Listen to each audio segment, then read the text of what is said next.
भगवान का अंश रूप में तो ये चराचर जगत अवतार ही है। ये जो चराचर जगत है ये स्वयं भगवान ही बने हुए हैं, किंचन मात्र भी इसमें संशय नहीं है। जितना जगत है ये जगत नहीं है, ये स्वयं श्री भगवान है। पर श्री भगवान है ऐसा क्यों अनुभव नहीं हो रहा? क्योंकि चित्त में विषय का प्रवेश हो चुका है, चित्त विषयों का चिंतन करने लगा है, चित्त भगवत चिंतन रहित हो गया है। इसलिए हमको नानात्व का दर्शन होता है। तो सनक, सनंदन, सनातन, सनत कुमार ये भी भगवान के अवतार विशेष में ही आते हैं। ये प्रथम सर्ग में प्रकट हुए हैं और उन्होंने जो प्रश्न किया वो हम सबके लिए किया, क्योंकि वो तो ब्रह्मबोध संपन्न महापुरुष हैं। उनको किंचन मात्र किसी भी प्रश्न उत्तर की जरूरत नहीं है, पर वो बड़े रसिक महापुरुष हैं। हर समय वो हरीश शरणम ऐसा जपते रहते हैं और 5 वर्ष की अवस्था दिगंबर वेश, कोई वस्त्र धारण नहीं करते, आत्मलाभ से परिपूर्ण है। और इतने रसिक हैं कि वो कभी भी भगवत चर्चा कथन श्रवण के बिना नहीं रहते। एक प्रवक्ता बन जाएंगे तो 3 श्रोता बन जाएंगे और भगवान की परम पावन रहस्यमयी चर्चा, सिद्धांत की चर्चा जगत मंगल के लिए किया करते हैं। एक बार भगवान ब्रह्मा की सभा में सनक, सनंदन, सनातन, सनत कुमार जी पधारे और ब्रह्मा जी से बड़ा सूक्ष्म प्रश्न किया। कहा, गुणे स्वाविशते चेतो गुणाश्चेतसि च प्रभो कथमन्योन्य संत्यागो मुमुक्षो रतितीर्षो। हे करुणा में जगत गुरु पिता स्वरूप ब्रह्मा जी, बड़ा सुंदर प्रश्न है, पर ये उत्तम जिज्ञासु के लिए है, उत्तम अध्यात्मवान के लिए है। चित्त गुणों में अर्थात विषयों में ही घुसा रहता है। गुणे स्वाविशते चेतो, निरंतर ये चिंतन विषयों का ही करता है। छोड़ दो, देखो अभी छोड़ करके देखो, जैसे पानी को कहीं भी छोड़ दिया जाए वो नीचे की तरफ ही जाता है, ऐसे चित्त को यदि छोड़ दिया जाए तो वो विषय चिंतन ही करता है। तो शनकादि ने प्रश्न किया, गुणेश्वा विशते चेतो, ये चित्त सदैव गुणों का ही चिंतन करता है। सत्वगुण, रजोगुण, तमोगुण रचित जो ये माया है, ये जो भोग है, जो विषय है, जो नानात्व है, इसी का चिंतन करता है। चित्त की एक एक वृत्ति में विषय प्रविष्ट हो गए हैं। चित्त और गुण, चित्त और विषय ये एक हो गया है। विषय बोलो तो चित्त, चित्त बोलो तो विषय। इतनी तो तन्मयता चित्त ने विषयों में कर ली। ऐसी स्थिति में जब तक चित्त निर्विषय नहीं होता तब तक भगवत प्राप्ति नहीं होती। एक एक वृत्ति भगवदाकार हो जाए, ब्रह्माकार हो जाए, तब भगवत साक्षात्कार होता है। तो हे पिताश्री, चित्त विषयों में और विषय चित्त में प्रविष्ट से जान पड़ते हैं। यद्यपि स्वरूप से चित्त निर्विकार वासुदेव स्वरूप है। अब संसार सागर से जो पार होना चाहते हैं, मुक्ति पद प्राप्त करना चाहते हैं, तो इन दोनों को अलग कैसे कर सकते हैं? क्योंकि चित्त विषयों में विषयाभिलाषी इंद्रियों के साथ, देखो अंतःकरण चतुष्टय एक ही है। निश्चय करने के कारण उसे बुद्धि कहा गया, संकल्प विकल्प करने के कारण उसे मन कहा गया, चिंतन करने के कारण उसे चित्त कहा गया, और क्रिया का कर्ता और भोक्ता भाव स्वीकार करने के कारण उसे अहंकार कहा गया। तो चित्त कहो या मन, वो विषयों के चिंतन में ही है। ऐसा लगता है कि चित्त की एक एक वृत्ति में विषय प्रविष्ट हो चुके हैं, और जब तक ये निर्विषय चित्त नहीं होगा तब तक मोक्ष पद प्राप्त नहीं होता, भगवत प्रेम प्राप्त नहीं होता। तो हे पिताश्री, संसार से पार अर्थात मुक्ति पद प्राप्त करने वाला इन चित्त को गुणों से विषयों से कैसे अलग करें? ये प्रश्न सनकादि ने भगवान ब्रह्मा जी से किया। एवं पृष्ठो महादेवः स्वयंभूर्भूत भावनः ध्यायमानः प्रश्न बीजम नाभ्यपद्यत कर्मधीः। भगवान ब्रह्मा जी से जब ऐसा प्रश्न किया, यद्यपि ब्रह्मा जी समस्त देवताओं के शिरोमणि हैं, स्वयंभू हैं, स्वयं प्रकट हुए हैं, सारे जगत के जन्मदाता है, फिर भी इस प्रश्न की धरा पर ही नहीं पहुंच पाए कि सनकादि का प्रश्न का स्वरूप क्या है। क्यों नहीं पहुंच पाए? क्योंकि भगवान का अवतार होना है। जब स्वयं भगवान ने ज्ञान कराया ब्रह्मा जी को, तो अधूरा थोड़ी कराएंगे। ब्रह्मा जी को पूर्ण ज्ञान है, पर इस समय उनको प्रश्न की धरा ही समझ में नहीं आई, क्योंकि भगवान का अवतार होना है। ब्रह्मा जी ने बहुत विचार किया, पर रजोगुण छा जाने के कारण, ब्रह्मा जी का प्रधान जो गुण है वो रजोगुण है, तो रजोगुण छा जाने के कारण त्रिगुणातीत वृत्ति से किया हुआ प्रश्न समझ में नहीं आया।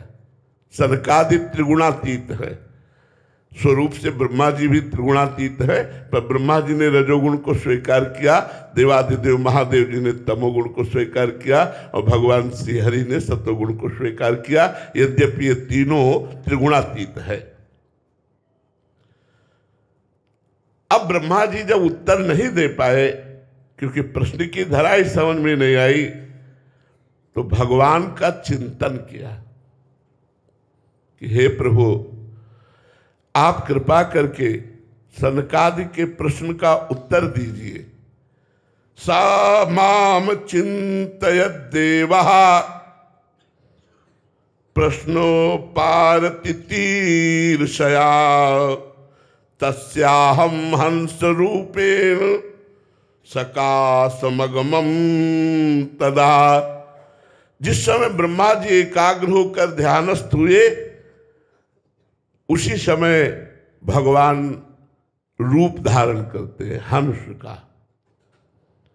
निर्विकार को हंस कहते हैं। जो निर्विकार स्थिति है उसी का नाम हंस। इसलिए अपने संन्यास मार्ग में हंस, परम हंस आदि निर्विकार स्थिति, त्रिगुणातीत, कालातीत, मायातीत जो स्वरूप है वो हंस स्वरूप है, और सबका स्वरूप हंस स्वरूप है। जो उसी हंस स्वरूप में स्थित होते हैं उन्हें ही परम हंस कहते हैं। भगवान ने निर्मल परम प्रकाश में, दिव्य ज्ञान में हंस स्वरूप धारण किया। हंस स्वरूप का तात्पर्य हम किसी पक्षी हंस से नहीं लेते। जैसे महाराज जी दर्शन करा रहे हैं, वो छवि विराजमान है। भगवान ने हंस स्वरूप मतलब निर्विकार, त्रिगुणातीत, कालातीत रूप धारण किया, और आकाश मार्ग से भगवान प्रकट हुए। ब्रह्मा जी जो ही देखा कि मेरे ध्यान के विषय भगवान हंस स्वरूप में पधारे, तो अर्घपाद्याद अर्पित करके भगवान की पूजा की, 4 परिक्रमा की, भगवान की चरण वंदना की। इतने में सनकादि भगवान की तरफ देखने लगे और सनकादि ने प्रश्न किया। बड़ा गूढ़ विषय है, ध्यान से जो अध्यात्म में चल रहे हैं वो समझ पाएंगे। आप कौन हैं? जब ब्रह्मा जी ने चरण वंदना की तब सनकादि ने भगवान से प्रश्न किया, आप कौन हैं? परमार्थ तत्व के विशेषज्ञ है सनकादि। अब इनको वैसा ही उत्तर मिलना चाहिए, इसलिए भगवान मुस्कुराए और सनकादि से कहा, ब्रह्म ऋषियों, परमार्थ रूप वस्तु नानात्व से रहित है। इसीलिए हम कह रहे हैं गूढ़ विषय है। परमार्थ वस्तु में नानात्व नहीं है। पहले बताया कि केवल माया भ्रम के कारण ये जगत दिखाई दे रहा है, नहीं, केवल भगवान है।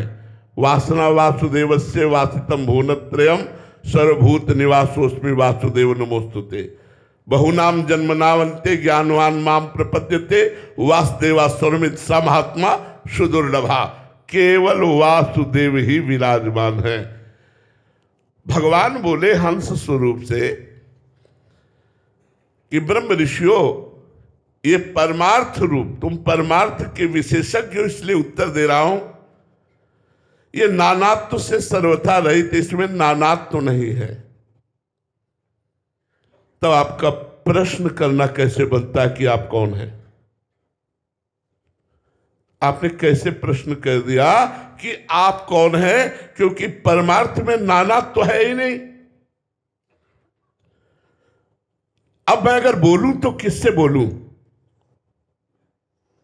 जब नानात्व तो नहीं है तो बोलूं तो किससे बोलूं? अच्छा, आपने प्रश्न किया कि आप कौन हैं, तो पंचात्म केषु भूतेषु समानेषु च वस्तुतः को भवानी तिवा प्रश्नो वाचारंभो हनर्थका। बहुत सुंदर। चाहे देवता हो, मनुष्य हो, पशु पक्षी हो, इन सबकी बाह्य रचना पंचभूतों से हुई है। और पंचभूत एक है तो सबके शरीर एक हुए। तो पंचभूतों की दृष्टि से प्रश्न करना उचित नहीं है, क्योंकि सबके शरीर एक ही पंचभूतों से रचे हुए हैं। इसलिए प्रश्न करना उचित नहीं बनता। और आत्मा सबकी एक है, इसलिए प्रश्न करना उचित नहीं बनता। भगवान ने कहा, को भवानीति च प्रश्नो वाचारंभो अनर्थका। ये केवल वाणी का विलास मात्र आपने किया, आपका प्रश्न व्यर्थ रहा। कैसे प्रश्न कर सकते हो परमार्थ में? क्योंकि पंचभूतों से बाह्य रचना जितनी है वो सब एक है और आत्मस्वरूप एक है। तो आपका प्रश्न कैसे बनता है कि आप कौन हैं? मनसा वचसा दृष्टया गृहीते नैरपीन्द्रियै अहमेव न मत्तोन्यदिति बुद्धिध्वमंजसा। मन से, वाणी से, दृष्टि से, इंद्रियों से जो कुछ ग्रहण किया जाता है वो सब मैं हूं। पहले तो प्रश्न को निरर्थक बताया, अब भगवान अपना परिचय बता रहे हैं। वाणी से जो बोला जाता है, मन से जो सोचा जाता है, इंद्रियों से जो देखा जाता है, विलसा जाता है, वो सब मैं हूं। भगवान के सिवा कुछ नहीं है, कुछ नहीं, केवल भगवान है। मुझसे भिन्न और कुछ नहीं है। यह सिद्धांत आप लोग जानते हैं। तत्व विचार के सामने क्या और कुछ टिकता है? नहीं। तो ये सिद्धांत समझ लीजिए। आपने पूछा कौन हो, तो जो मन से, वाणी से, दृष्टि से, इंद्रियों से जो कुछ भी देखा जाता है, सुना जाता है, विलसा जाता है, वो सब मैं हूं। हंस स्वरूप भगवान ने कहा वो सब मैं हूं। मेरे प्यारे प्रिय पुत्रों, हंस भगवान ने सनकादि से कहा, तुमने जो प्रश्न किया ब्रह्मा जी से कि चित्त विषय का चिंतन करते हुए विषयाकार हो चुका है, ऐसा लगता है चित्त विषय में समाहित हो गया है या विषय चित्त में समाहित हो गया है, चित्त विषयाकार हो गया है। तो उसका कारण है चिंतन करना। यद्यपि चित्त शुद्ध स्वरूप वासुदेव है, वो कभी विकारी नहीं हो सकता। जैसे मन शुद्ध भगवान का स्वरूप है, इंद्रियाणाम मनस्यास्मि, पर वो विकार का चिंतन करने के कारण विकारी लगता है। ऐसे ही चित्त शुद्ध वासुदेव स्वरूप है। चित्त का अधिष्ठात्र जो देवता है वो वासुदेव है। तो भगवान कह रहे हैं गुणेष्वाविशते चेतो गुणाश्चेतसि च प्रज्ञा जीवस्य देह उभयम गुणाश्चेतो महात्मनः। हे पुत्रो, हे महात्माओ, ये चित्त विषय चिंतन करने के कारण विषयाकार हो गया है। विषय इसमें प्रविष्ट से जान पड़ते हैं, प्रविष्ट नहीं है। चित्त में विषय प्रविष्ट नहीं है, प्रविष्ट से जान पड़ते हैं, ये बात सत्य है। तथापि विषय और चित्त ये दोनों मेरे स्वरूप भूत जीव के अलग है। देह है, ना कि स्वरूप है। ना चित्त हमारा स्वरूप है और न विषय हमारा स्वरूप है। हमारा स्वरूप इन दोनों से अलग है। हमने चित्त में ममता कर ली, इसलिए हम प्राय एकांतिक में कहते हैं कि आपसे कुछ बन सके या ना बन सके, आप राधा राधा जपो। संसार का चिंतन छोड़ना ही मनुष्य जीवन की समस्त साधनाओं का लक्ष्य है। योग से चलो तो चित्त वृत्ति का निरोध करके परमात्मा में लगाओ। कर्म योग से चलो तो निष्काम भाव से कर्म तत्सुख भावना से करते हुए निरंतर भगवत चिंतन करो। भक्ति योग से चलो तो समस्त कर्म भगवान को समर्पित करते हुए भगवान का चिंतन। चित्त को विषय चिंतन से बचाना है। अगर विषय चिंतन होता रहा तो ना तो मोक्ष होगा ना प्रेम होगा। और विषय तभी आक्रमण करते हैं, पहले चिंतन होता है। ध्यायतो विषयान पुंसान् संगास्ते सुपजायते संगात संजायते कामा कामात् क्रोधो विजायते क्रोधात् भवति सम्मोहा सम्मोहा स्मृति विभ्रमा स्मृति भ्रंशात् बुद्धिनाशो बुद्धिनाशात् प्रणश्यति। ध्यायतो विषयान पुंसान्, जब हम विषयों का ध्यान करते हैं, विषयों का चिंतन करते हैं, तो संगास्ते सुपजायते, उनके संग करने की आसक्ति होती है हमारे हृदय में। और जब विषय का संग करते हैं तो हमारे अंदर काम का भ्रम पैदा हो जाता है कि इसमें सुख है। अगर पूर्ति हुई तो लोभ प्रकट हो जाता है, अपूर्ति हुई तो क्रोध प्रकट हो जाता है। लोभ और क्रोध दोनों स्मृति में मूढ़ता ला देते हैं। स्मृति में मूढ़ता आते ही बुद्धि का नाश हो जाता है। बुद्धि का नाश ही साधक का नाश माना जाता है। इसलिए बार बार विषयों का चिंतन करना, विषयों का सेवन करना, यही जीव के बंधन का कारण है। अब ये सब कहाँ समझ पाएंगे, क्योंकि भगवत आराधना भी होती है तो हे बिहारी जी हमारी ये कामना पूरी कर दो, बिहारी जी हमको ये दे दो, ये दे दो। विषय ही तो मांगा जा रहा है। और शुद्ध परमार्थ का स्वरूप क्या है? विषय चिंतन ही ना होने पावे। विषय का संयोग और विषय चिंतन, इन दोनों ने मिलकर के मुझ परमात्मा अंश को ऐसा फंसा दिया कि चिंता, शोक, भय, दुख, जन्म मरण बार बार हमें भोगना पड़ रहा है। इसलिए दोनों का त्याग करो। भगवान कह रहे गुणास चित्त प्रभवा मद्रूपम उभयम त्यजेत। उभय माने दोनों, विषय चिंतन ना होने पावे और विषयों का संयोग ना होने पावे इंद्रियों से, तो मेरी प्राप्ति हो जाएगी। अब सबसे कठिन बात है विषय चिंतन छोड़ना, सबसे कठिन बात है। इसीलिए हम साधना पर अन्य जोर न दे करके नाम जप पर जोर देते हैं, क्योंकि यह कलिकाल मलायतन मन कर देख विचार, श्री रघुनाथ नाम बिन नाहि न आन आधार। एक कलयुग की ऐसी मलिनता है कि हमारा चित्त चोर प्रभु के रूप में आसक्त हो जाए या स्वरूप में आसक्त हो जाए, बड़ा कठिन है। इसलिए नाम जप करो। नाम जप करने से चित्त को विषय चिंतन करने का अवसर न मिले। अगर विषय चिंतन हो रहा है और साथ में नाम जप हो रहा है तो आपका विषय चिंतन बिगाड़ नहीं सकता, क्योंकि नाम जप विषय चिंतन को डिलीट कर देगा, नष्ट कर देगा। नाम जब चल रहा है और विषय चिंतन चल रहा है तो कुछ नहीं बिगाड़ पाएगा विषय चिंतन। और नाम जब नहीं चल रहा, केवल विषय चिंतन चल रहा है, तो वो विषय में के भोग में लगाकर आपका नाश कर देगा। इसलिए पुत्रों, जागृत, स्वप्न और सुषुप्ति, ये तीनों अवस्थाएं सतोगुण, रजोगुण, तमोगुण के अनुसार होती रहती है। ये बुद्धि की वृत्तियां हैं, ये सच्चिदानंद आत्मा का स्वभाव नहीं। इसलिए न मेरा जागृत है, न स्वप्न है, न सुषुप्ति है। मैं इन तीनों से परे हूं। अब ये बड़ा कठिन विषय है। स्थूल सूक्ष्म कारण तीनों शरीरों के राग का त्याग करना बहुत कठिन बात है।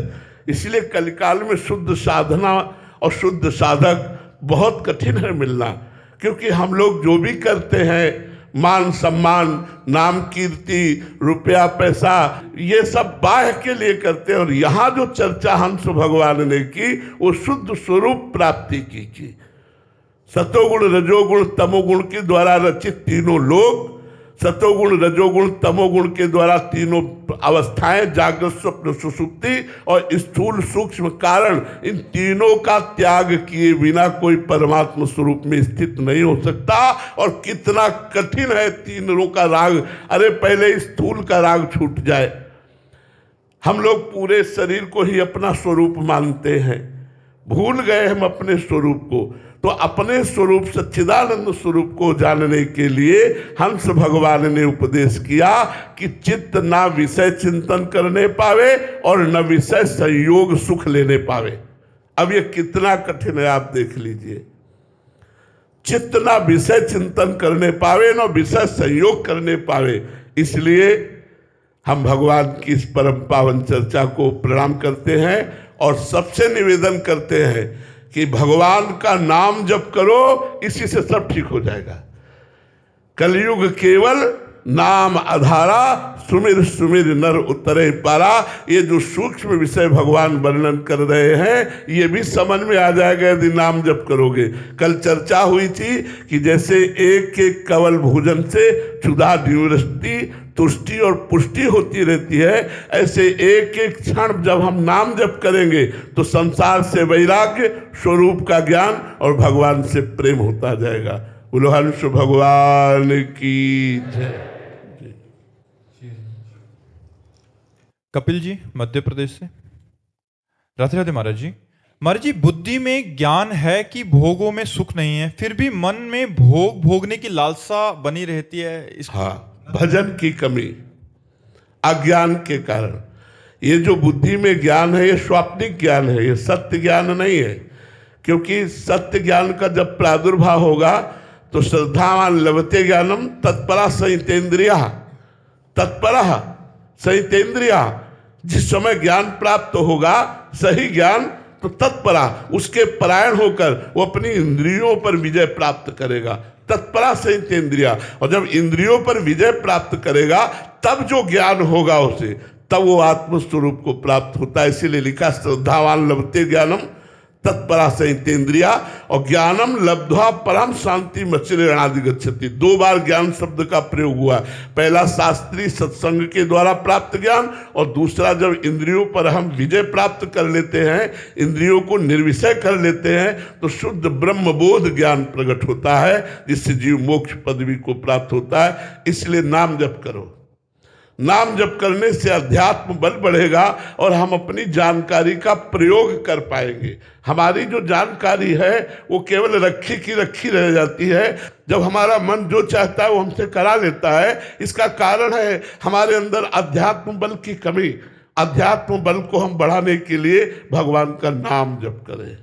जितना नाम जप करेंगे उतना ही वैराग्य प्रकट होगा, उतना ही शुद्ध ज्ञान प्रकट होगा, उतना ही भगवान के चरणों में प्रेम प्रकट होगा। यादवात्मानंद जी,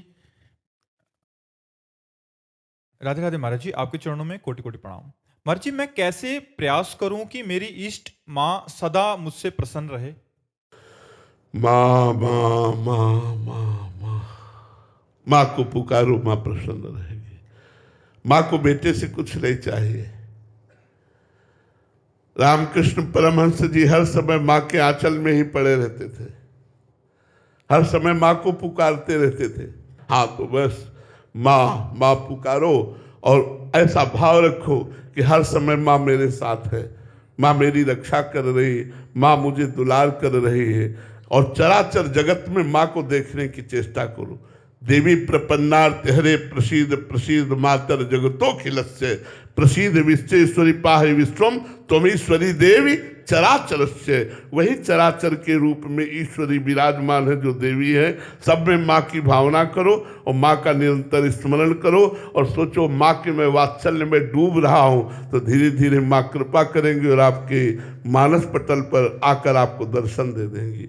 बहुत करुणामयी है माँ, बहुत करुणामयी। वात्सल्य समुद्र है, जगत जननी है ना, वात्सल्य समुद्र है। उनको पुकारो, उनका स्मरण करो। जो आपके मंत्र मिला हो उस मंत्र का जप करो और जिस पद्धति से माँ को रिझाया जाता है वो पद्धति आप स्वीकार करो और माँ को पुकारो। निश्चित वो मिल जाएंगे, निश्चित उनका दुलार मिल जाएगा। महाराज जी, आपके जीवन का कोई अनुभव माँ के साथ? बचपन से तो माँ की उपासना रही है। आगे चल करके वेदांत दर्शन की तरफ बढ़े नहीं तो बचपन से माँ की ही आद्याशक्ति जगदम्बा की उपासना रही है। और अब हम कैसे तुम्हें बताएं, कोई कदम ऐसा नहीं था जिसमें मुझे अनुभव नहीं होता था कि मेरी माँ मेरे साथ है। और आज भी आपको बताए वही रूप बदल करके श्री किशोरी जी के रूप में विराजमान है। बचपन से लेके आज तक वही साथ दे रही, दूसरा कोई नहीं। ये सच्ची मानो, आज वही वात्सल्य समुद्र रूप धारण करके राधा रानी के रूप में मुझे स्वीकार किए हुए वही है। हम दूसरा मानने के लिए तैयार नहीं है, क्योंकि 2 तत्व है ही नहीं, तत्व तो एक ही है। अब वो नाम विविध है, नाम विविध है। तो बचपन से दुर्गा जी की उपासना रही तो उन्हीं की कृपा से ये सब हमें प्राप्त हुआ। और जिसको भी श्री कृष्ण प्रेम प्राप्त हुआ है वो दुर्गा जी की आद्या शक्ति की कृपा से हुआ है। गोपी जनों ने कात्यायनी माँ की उपासना की, कात्यायनी माँ ने कृपा की, तब श्री कृष्ण पति रूप में प्राप्त हुए। सिया जी ने देवी की उपासना की, दुर्गा देवी की, तब राम जी पति रूप में प्राप्त हुए। तो जहाँ जहाँ भी भगवत प्राप्ति का संयोग आता है वहाँ माँ की विशेष कृपा, ये महामाया है, ये कृपा कर दे तो सारा प्रपंच माया का हट जाए, भगवत साक्षात्कार हो जाए। इसलिए माँ को पुकारो, माँ की विनती करो, माँ की आराधना करो, उन्हीं की कृपा से होगा। ऐसे ऐसे चमत्कार देखे। एक दिन एक ढूंढी घाट है, उनमें एक संत भगवान 9 बजे तक मिलते थे, सुबह से 7 से 9 टाइम था। और आज के 40-45 वर्ष पहले तो वो खड़खड़ा होता है जिसमें घोड़ा गाड़ी, सैमसी से हमको वहाँ घोड़ा गाड़ी, अब घोड़ा गाड़ी तो है नहीं कि और उसको रफ्तार से बढ़ाओ, वो तो अपनी चाल से चलेगा। 1 किलोमीटर पहले ही 9 बज गए। अब इतनी श्रम करके हम उन संत भगवान के दर्शन के लिए गए, अब 1 किलोमीटर पहले ही 9 बज गए। हम कहा वो तो बिल्कुल राइट टाइम दरवाजा बंद हो जाता है रामबाग का। फिर भी अंदर से चिंतन किया, या देवी सर्वभूतेषु बुद्धि रूपेण संस्थिता नमस्तस्यै नमस्तस्यै नमस्तस्यै नमो नमः। हे माँ, आप बुद्धि रूप से सबके हृदय में विराजमान हो। प्रार्थना की, हम कहा चलो। उन्होंने कहा अब तो 9 बज गए, स्वामी जी ने मिले। हम कहा चलिए, आप सत्य मानिए, जब हम वहां 9:30 बजे पहुंचे तो केवल महाराज जी अकेले बैठे हुए थे, सबको हटा दिया गया था। गए, दौड़ करके गए, साष्टांग दंडवत किए, बोले तुम्हारी माँ ने मुझे रोक रखा है। शब्द यही थे। उन्होंने कहा तुम्हारी माँ ने मुझे रोक का। जय हो जगदम्बा। कदम कदम पर माँ का वात्सल्य हमें प्राप्त होता रहा, और आज भी वात्सल्य उनका प्राप्त है। आज हमारी स्वामिनी के रूप में वो विराजमान है, जो राधा किशोरी, जो लाडली जो महाराज है, वही सब रूपों में। प्रेमणा सर्वमधुरोज्ज्वलस्य हृदयम श्रृंगार लीला कला वैचित्री परमावधि भगवता पूज्य कापी सता ईशानी च महासुख, ईशानी च सची महासुख तनु शक्ति स्वतंत्रा परा श्री वृंदावन नाथ पट्ट में श्री राधयु सेव्याम। वही विराजमान है, दूसरा कोई नहीं है। गौरव जी उज्जैन से। राधे राधे महाराज जी। महाराज जी, क्या पूर्ण शरणागत भक्तों में भी काम क्रोध विकार आदि उत्पन्न हो सकते हैं? हाँ, हो सकते हैं, पक्का हो सकते हैं। सिद्ध पुरुषों में भी हो सकते हैं, सिद्ध पुरुषों में भी हो सकते हैं। सनकादि सिद्ध हैं, लेकिन भगवान के वैकुंठाधिपति के द्वारपाल ने रोक दिया तो क्रोध आ गया और उन्होंने शाप दे दिया, 3 जन्म तक दैत्य भाव को प्राप्त हो। अब कहा जाए कि भगवान की इच्छा हो, तो भगवान की इच्छा से तो सब हो ही रहा है। क्या इतना बड़ा अपराध था जय विजय का कि वैकुंठ से उनका पतन करा करके राक्षस भाव को प्राप्त होने का 3 जन्म तक का इतना बड़ा क्रोध आ गया सनकादि को कि उन्होंने शाप दे दिया, 3 जन्म तक तुम दैत्य भाव को प्राप्त हो। वही रावण, कुंभकर्ण, हिरणाक्ष, हिरण्यकश्यप, शिशुपाल, दंत वक्र के रूप में प्रकट हुए। दूसरी बात, नारद जी जैसे सिद्ध महापुरुष को काम सताया और ब्याह के लिए भगवान से निवेदन किया, भगवान ने ब्याह नहीं होने दिया तो भगवान को शाप दे दिया, जाओ, जैसे स्त्री वियोग में मैं दुखी हूं ऐसे तुम स्त्री वियोग में दुखी होगे।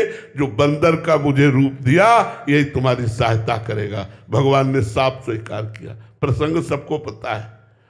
तीसरी बात, अक्रूर जी महाराज की जो स्थिति वृंदावन आने पर है, भागवत में लिखी हुई आप देख लीजिए कि श्री सुखदेव जी सराहना करते हैं कि परीक्षित, मनुष्य जीवन का परम यही लाभ है जो अक्रूर जी की स्थिति है। ऐसे अक्रूर जी महाराज उच्च कोटि के महाभागवत स्यमंतक मणि को लेकर के और काशी दुबके जाकर के भगवान से दूरी बना ली, द्वारिका छोड़कर काशी जाकर यज्ञ करने लगे। और भगवान ने जब उनको बुलाया, बोले चाचा जी आपके पास स्यमंतक मणि हो तो दे दो, क्योंकि बलराम भैया और सत्यभामा जी को ऐसा लगता है कि स्यमंतक मणि में बड़ा संशय है, किसके पास है। तो मुझे पता है आपके पास है, तो भी वो नहीं निकाल रहे थे। मुझे कपड़े में लपेटी हुई आपके पास है, आप उसी के पैसों से यज्ञ कर रहे, मुझे पता है। तो उन्होंने निकाल कर दी। इतने बड़े महाभक्त में लोभ, नारद जी में काम का प्रादुर्भाव होना, सनकादि लोमस जी में क्रोध का प्रादुर्भाव होना, तो बड़े बड़े सिद्धों में भी यदि भगवान की कृपा की बात ना जो है और जरा सा चूक हो जाए, अपने में आ जाए, तो फिर काम क्रोध लोभ मोह ये कोई और नहीं, भगवान के निज अंश है। ये प्रद्युम्न जी कौन है? कामावतार तो ही है ना, कामावतार भगवान प्रद्युम्न नहीं, इनके लड़का बच्चा है यार, कोई और नहीं है। तो अगर ये चाहे तो बड़े बड़े सिद्धों में भी प्रवेश हो जाए, और ये ना चाहे तो साधारण साधक भी निर्विकार होकर के निकल जाए। इसलिए भगवान की शरणागति सर्वश्रेष्ठ है। भगवान की शरण में हो, वो करो सदा तिनके रखवारी, जिम बालक राखे महतारी, वो रक्षा करे। तो हम जैसे नीच पुरुष भी पार हो जाए, और अगर वो छोड़ दे तो बड़े बड़े सिद्धों में विकार उत्पन्न हो जाए, बड़े बड़े सिद्धों में विकार उत्पन्न हो जाए। इसलिए भगवान की दुरंत माया है। ज्ञानिनाम अपि चेतांसि देवी भगवती ही सा बलादा कृष्ण मोहाय महामाया प्रक्षति। जो ज्ञानिन कर चित्त अपहरई बरियाई विमोह बस करई। अज्ञानी की बात जाने दो, ज्ञानियों को भी बलात् भ्रष्ट कर दे, वो भगवान की माया है। महाराज जी यहाँ पूर्ण शरणागत की बात आई है, तो क्या काम क्रोध लोभ जो ये भी उसकी और पूर्णता के लिए एक सोपान बनते हैं महाराज जी? देखो, वास्तविक बात समझो कि काम क्रोध लोभ आदि तभी आते हैं जब किंचन मात्र अहम होता है। अगर अहम का प्रवेश न हो, सिद्धों में भी भगवान प्रकट कर देते हैं, तो फिर भगवान की माया का प्रभाव नहीं पड़ेगा। नहीं स्वात्मारामम विषय मृग तृष्णाम भ्रमयति। आत्माराम पुरुष कभी काम क्रोध के वशीभूत नहीं होता, पर भगवान की माया ऐसी है दुरंत कि वो अपना प्रभाव दिखा सकती है। देखो, भगवान शंकर से बड़ा ज्ञानी न कोई था, न है, न रहेगा। ज्ञान की मूर्ति है। वंदे बोधमयम नित्यम गुरुम शंकर रूपिणम। एक दिन भगवान शंकर ध्यान से उठे तो पार्वती जी ने पूछा, प्रभु आज बहुत मुस्कुरा रहे थे ध्यान में। तो कहा, आज भगवान का एक नया अवतार हुआ है समुद्र मंथन के समय, मोहिनी अवतार। मैं उस मोहिनी अवतार के रूप का दर्शन कर रहा था, इसलिए मुस्कुरा रहा था। पार्वती जी ने कहा, चलो हमको दर्शन कराओ। बोले, इसके लिए तो भगवान के धाम चलना पड़ेगा, भगवान श्री हरि के धाम। पार्वती जी ने कहा, चलो। भगवत पार्षद नंदिकेश्वर आदि के साथ भगवान देवाधिदेव महादेव पार्वती के साथ भगवान के क्षीर समुद्र में पहुंचे। भगवान ने उठकर स्वागत किया।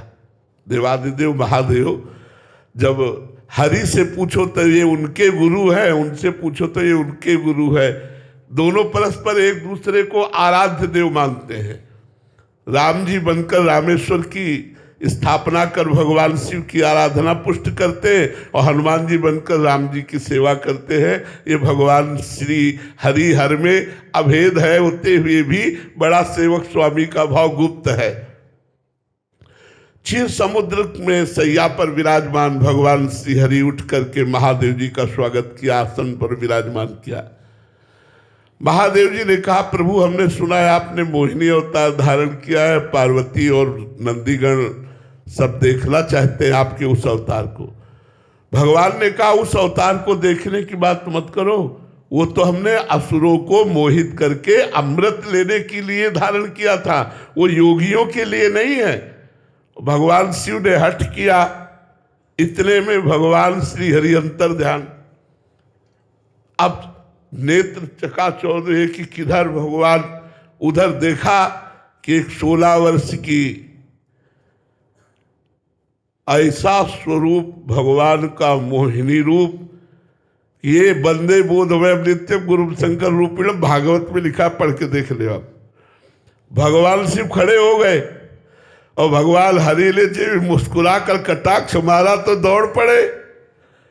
आगे आगे मोहिनी भगवान, पीछे पीछे देवाधिदेव महादेव। बस थोड़ा अंतराय करके भगवान भागने लगे। जो बड़े बड़े पद्मासन लगाए बैठे थे उनको इशारे से दिखाते जाते, देख लो मेरे इस रूप का महत्व। आखिरकार जब महादेव जी ने भगवान मोहिनी को हृदय से लगा लिया, तब अपने स्वरूप में आए। तब भगवान हरि ने कहा कि देवाधिदेव, ये केवल आप ही ऐसे हो कि मेरे इस रूप से मोहित होकर के अपने स्वरूप में स्थित हो गए। दूसरा इस त्रिभुवन में कोई नहीं है जो अपने स्वरूप में स्थित हो जाए। तो भगवान की माया अगर अपना रूप धारण कर ले तो देवाधिदेव महादेव को विचलित कर दे, औरों की तो बात जाने दो। इसलिए हरिशरणम हरिशरणम हरिशरणम। श्री राधा वल्लभ लाल की जय।